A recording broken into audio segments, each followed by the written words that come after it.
हरे कृष्णा। सभी वैष्णव भक्तों के चरणों में दंडवत प्रणाम।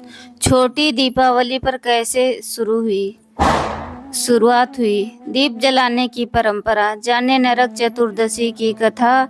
छोटी दिवाली या नरक चतुर्दशी आज यानी 19 अक्टूबर को मनाई जा रही है।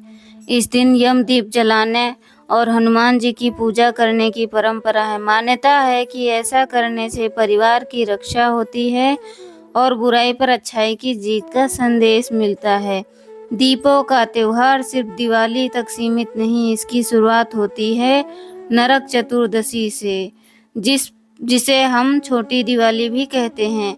आज 19 अक्टूबर को देश भर में छोटी दिवाली मनाई जा रही है।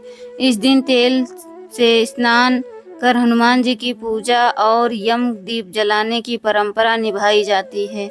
मान्यता है कि इससे घर में सकारात्मक ऊर्जा आती है और नकारात्मक शक्तियां दूर होती हैं। क्यों मनाई जाती है नरक चतुर्दशी?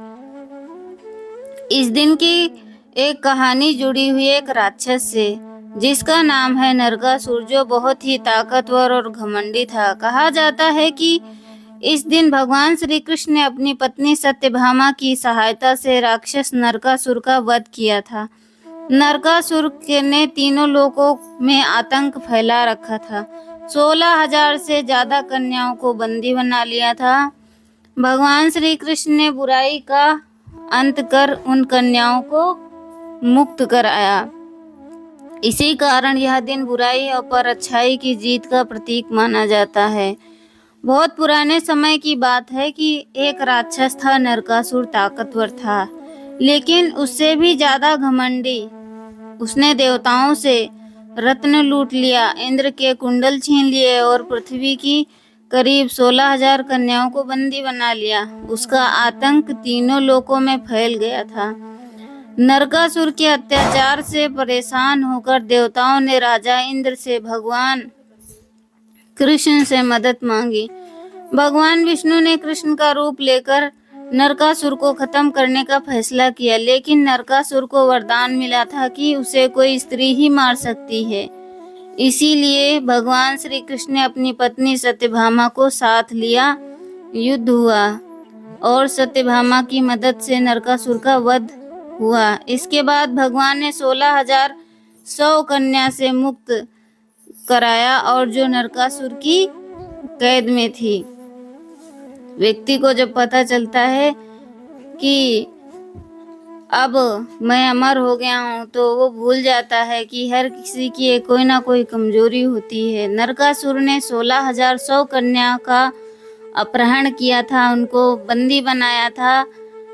क्योंकि उसको पता था कि उसकी मृत्यु कोई पुरुष नहीं कर सकता, उसकी मृत्यु सिर्फ और सिर्फ एक स्त्री ही कर सकती। इसलिए उसने सभी कन्याओं का अपहरण करके उनको बंदी बना लिया था। तो सभी देवताओं को भी बहुत ज्यादा उसने प्रताड़ित किया हुआ था। सबसे रत्न छीन लिए, इंद्र के कुंडल भी छीन लिए। तो सभी देवी देवता गए कृष्ण के पास सहायता मांगने के लिए। तो कृष्ण ने उनकी सहायता करी। कृष्ण तो नरकासुर का वध नहीं कर सकते थे, इसीलिए उन्होंने सत्यभामा को चुना। तो सत्यभामा की मदद से उस नरकासुर का वध हुआ। 16,100 कन्याओं को मुक्त कराया जो नरकासुर की कैद में थीं।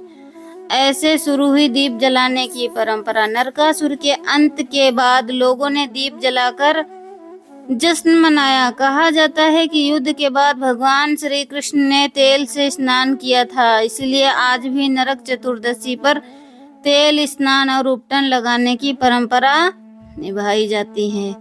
यम दीपक जलाने का सही समय। छोटी दिवाली पर यमराज के नाम का दीपक जलाने की परंपरा भी है, जिसे यम दीपक कहा जाता है। इसे घर की दक्षिण दिशा में रखा जाता है।